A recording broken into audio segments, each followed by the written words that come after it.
नमस्कार दोस्तों, आज हम जानेंगे 18 पुराणों के नाम और उनका संक्षिप्त परिचय। वीडियो लंबी हो सकती है, इसलिए कुछ पुराणों के बारे में इस वीडियो में जानेंगे और अगले पार्ट में और कुछ पुराणों के बारे में जानेंगे। क्या आप जानते हैं कि पुराण क्या है? पुराण का शाब्दिक अर्थ क्या है और पुराण कितने हैं? पुराण का अर्थ है प्राचीन आख्यान अथवा रचना। हमारे सनातन धर्म में सभी धार्मिक ग्रंथों में से पुराण का विशेष महत्व है तथा ये प्राचीनतम ग्रंथों में से एक है। इन पुराणों में लिखी बातें और ज्ञान आज भी सही साबित हो रहे हैं।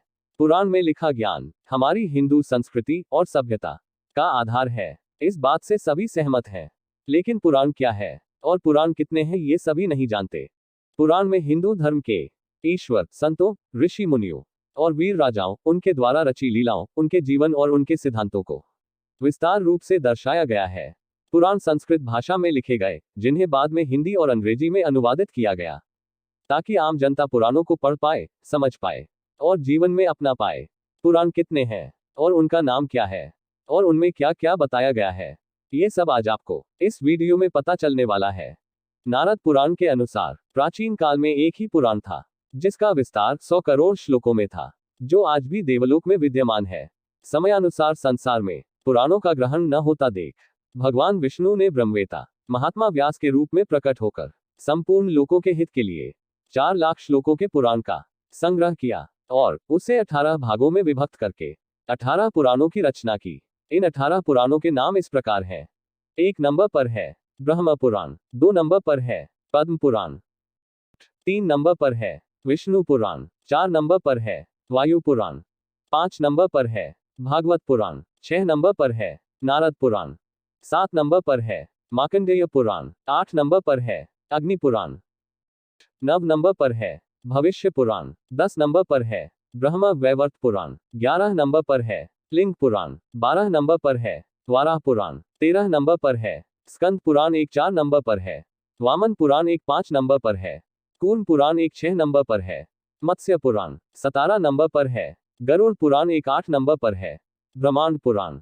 1 ब्रह्म पुराण। ब्रह्म पुराण सभी पुराणों में प्रथम है। वेद व्यास जी ने सबसे पहले 2 भागों से युक्त ब्रह्म पुराण का ही संकलन किया।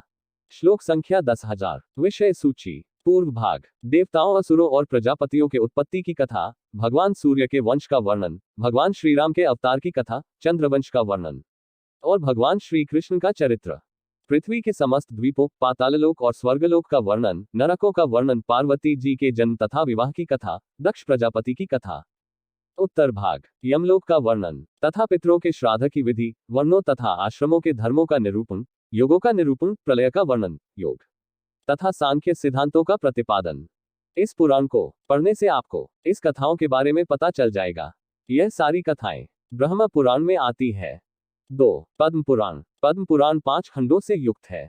श्लोक संख्या 55,000। विषय सूची। 1 सृष्टि खंड। महर्षि पुलस्त्य द्वारा भीष्म को सृष्टि की उत्पत्ति तथा इतिहास का उपदेश, पुष्कर तीर्थ का महात्म्य, ब्रह्म यज्ञ की विधि, विभिन्न प्रकार के दान और व्रतों का निरूपण, पार्वती जी का विवाह, तारकासुर की कथा, गौमाता का महात्म्य, कालकेय दैत्य का वध, ग्रहों के पूजन और दान की विधि। 2 भूमि खंड। शिव शर्मा की प्राचीन कथा, सुव्रत की कथा, वृत्रासुर के वध की कथा, पृथु, वेन और सुनीता की कथा, नहुष की कथा, ययाति चरित्र, राजा और जैमिनी संवाद, अशोक सुंदरी की कथा, हुंड दैत्य का वध, विहुंड दैत्य का वध, महात्मा च्यवन और कुंजल संवाद। 3 स्वर्ग खंड। पृथ्वी सहित संपूर्ण लोकों की स्थिति और तीर्थों का वर्णन, नर्मदा जी की उत्पत्ति की कथा और उनके तीर्थों का वर्णन, कालिंदी की कथा, काशी, गया और प्रयाग का महात्म्य, वर्ण और आश्रम के अनुकूल कर्मों का निरूपण, व्यास जैमिनी संवाद, समुद्र मंथन की कथा, भीष्मापंचक का महात्म्य। 4 पाताल खंड। श्री राम का राज्याभिषेक, पुलस्त्य वंश का वर्णन, अश्वमेध का उपदेश, जगन्नाथ जी की महिमा, वृंदावन का महात्म्य, श्री कृष्ण की लीलाओं का वर्णन, वैशाख स्नान की महिमा, भूमि वाराह संवाद, दधीची की कथा, शिव महात्म्य, गौतम ऋषि की कथा। 5 उत्तरखंड। भगवान शिव के द्वारा गौरी के प्रति कहा हुआ पर्वतोपाख्यान, जालंधर की कथा, राजा सगर की कथा, अन्नदान का महात्म्य, 24 एकादशियों का महात्म्य, विष्णु सहस्त्रनाम का वर्णन, कार्तिक व्रत का महात्म्य, भगवान नरसिंह उत्पत्ति कथा, गीता महात्म्य, श्रीमद् भागवत महात्म्य, मत्स्य आदि अवतारों की पुण्यमयी कथा। यह सब कथाएं पद्म पुराण में मौजूद है। 3 विष्णु पुराण। विष्णु पुराण में सभी शास्त्रों के सिद्धांत का संग्रह हुआ है। इसमें वेदव्यास जी ने वाराहकल्प का वृतांत कहा है। श्लोक संख्या 23,000। विषय सूची। पूर्व भाग देवताओं की उत्पत्ति, समुद्र मंथन की कथा, प्रजापति दक्ष के वंश का वर्णन, ध्रुव तथा पृथु का चरित्र, प्रहलाद की कथा। मनुष्य आदि वर्गों के प्रधान व्यक्तियों को अलग अलग राज्याधिकार दिए जाने का वर्णन, पृथ्वी, पाताल और नरकों का वर्णन। भरत चरित्र, निदाघ एवं ऋभु संवाद, मनवंतरों का वर्णन, वेदव्यास का अवतार, नरक से उद्धार का उपाय, सगर और संवाद, श्राद्धकल्प तथा वर्णाश्रम धर्म, सदाचार निरूपण। इंद्रप्रस्थ की महिमा, महर्षि भृगु के द्वारा भगवान विष्णु की परीक्षा। मायामोह की कथा, सूर्यवंश की कथा, चंद्रवंश का वर्णन, गोकुल की कथा, श्री कृष्ण द्वारा पूतना आदि का वध, अघासुर वध, कंस वध, मथुरापुरी की लीला, द्वारका लीला। उत्तर भाग अनेकों पुण्य व्रत, यम नियम, धर्मशास्त्र, अर्थशास्त्र, वेदांत, ज्योतिष, स्तोत्र, मंत्र आदि विद्याओं का वर्णन। यह सारी कथाएं इस पुराण में मौजूद है। 4. वायु पुराण। वायु पुराण में वायुदेव ने श्वेतकल्प के प्रसंग से धर्मों का उपदेश किया है, इसलिए इसे वायु पुराण कहा गया है।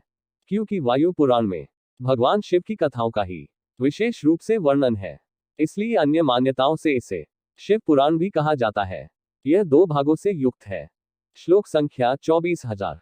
विषय सूची। पूर्व भाग। अलग अलग मनवंतरों में राजाओं के वंश का वर्णन, गयासुर के वध की कथा, अलग अलग मासों महीनों का महात्म्य, दान धर्म और राजधर्म का वर्णन। पृथ्वी, आकाश, पाताल में विचरने वाले जीवों का वर्णन। उत्तर भाग। शिव संहिता, नर्मदा जी का महात्म्य तथा उनके तीर्थों का विस्तार से वर्णन, भगवान शिव का चरित्र एवं लीला। एक ग्रंथ पढ़ने से आपको इस सारी कथाओं के बारे में पता चल जाएगा। अगले वीडियो में इससे आगे ग्रंथों के बारे में जानेंगे। पार्ट 2 में आपकी क्या राय है कमेंट करके बताएं और चैनल को सब्सक्राइब करना ना भूलिए। धन्यवाद।